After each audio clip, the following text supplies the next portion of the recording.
నమస్కారం. నా పేరు డాక్టర్ పురు ధవన్ మరియు ఈ వీడియోలో మనం పెట్ సోర్స్ గురించి మాట్లాడబోతున్నాం. ఇది పారాలిసిస్ పేషెంట్లలో సాధారణం కాదు కానీ కొంతమంది పేషెంట్లలో కనిపిస్తుంది.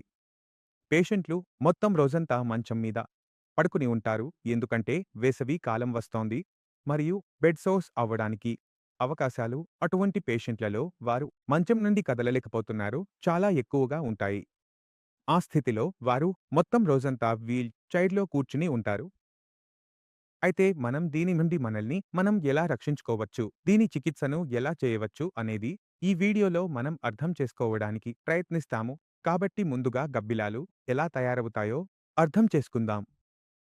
మనము ఒకే స్థితిలో కూర్చుని ఉన్నప్పుడు మన శరీరంలోని ఎముకలు ఒక నిర్దిష్ట ప్రాంతంలో ఒత్తిడిని కలిగిస్తాయి. అక్కడ ఒత్తిడి కారణంగా రక్త సరఫరా తగ్గిపోతుంది. ఎందుకంటే ఒత్తిడి వల్ల రక్తనాళాలు సరిగా పనిచేయలేవు. అందువల్ల ఏ ఏరియా అయినా, అది మీ వెన్ను అయినా లేదా మీ బమ్ అయినా, లోడ్ వహించే భాగం అవుతుంది. ఎక్కడ ఒత్తిడి వస్తుందో అక్కడ బెడ్ సోర్ ఏర్పడే అవకాశం పెరుగుతుంది. మరియు బెడ్ సోర్ను మీరు హిందీలో నాసూర్ అంటారు. అంటే సులభంగా నయం కాని గాయం. వేసవి కాలంలో ఇది ఎక్కువగా ఏర్పడుతుంది.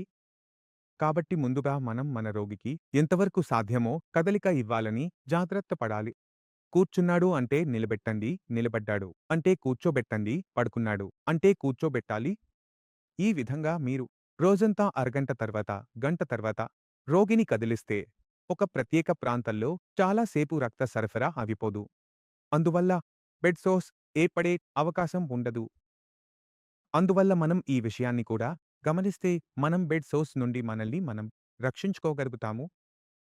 రెండవది మీరు ఏమి గమనించాలి అంటే అది హైజీన్. మీరు మీ పేషెంట్‌ను రోజూ స్నానం చేయించాలి. మీరు స్పాంజింగ్ చేస్తే సరిపోతుందని అనుకుంటే కాదు. పేషెంట్‌ను లేపి కూర్చోబెట్టి మంచి విధంగా సబ్బుతో, నీటితో స్నానం చేయించండి. ఎందుకంటే చెమట శరీరంలో ఉండిపోతే అక్కడ ఇన్ఫెక్షన్ వచ్చే అవకాశాలు చాలా ఎక్కువగా ఉంటాయి మరియు ఇది ఏర్పడటానికి ఒక కారణం కూడా.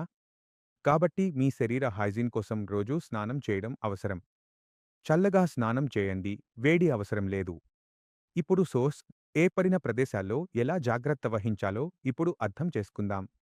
వేసవి కాలంలో ఎందుకంటే చెమట ఎక్కువగా వస్తుంది, హైజీన్ మెయింటైన్ చేయాలి.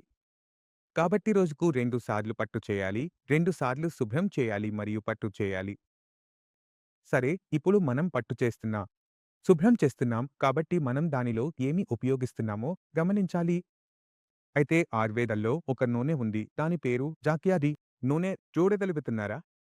ఈ జాతీయాది నూనెను మీ దగ్గరలోని ఏదైనా ఆయుర్వేదిక్ స్టోర్ నుండి తీసుకోండి. నా చెప్పిన ప్రకారం 10-15 రోజులు దీన్ని తయారు చేసి అందులో ముంచి రోగికి పెట్టండి. ఫోటో తీసుకోండి. మీరు 10-15 రోజుల్లో చూసినప్పుడు నెలలుగా తగ్గని నాసూర్ వేగంగా నయం అవడం ప్రారంభమవుతుంది.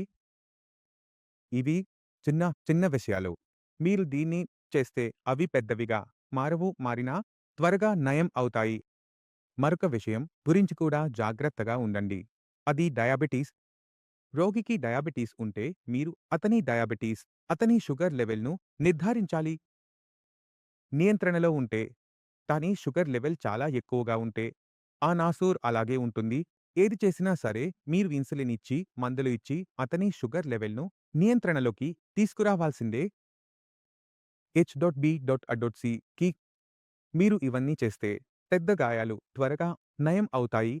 అయితే మీరు ఏదైనా అర్థం చేసుకున్నారా? అయినప్పటికీ ఏవైనా సందేహాలు ఉంటే, ఏదైనా అడగాలనుకుంటే మళ్ళీ కలుసుకోవచ్చు. మొత్తం డాక్టర్ టీమ్‌లో వారితో కూడా మాట్లాడవచ్చు. ఇది చెప్పి నేను వెళ్ళడానికి అనుమతి కోరుతున్నాను. మళ్ళీ కలుద్దాం. అప్పటి వరకు నమస్కారం.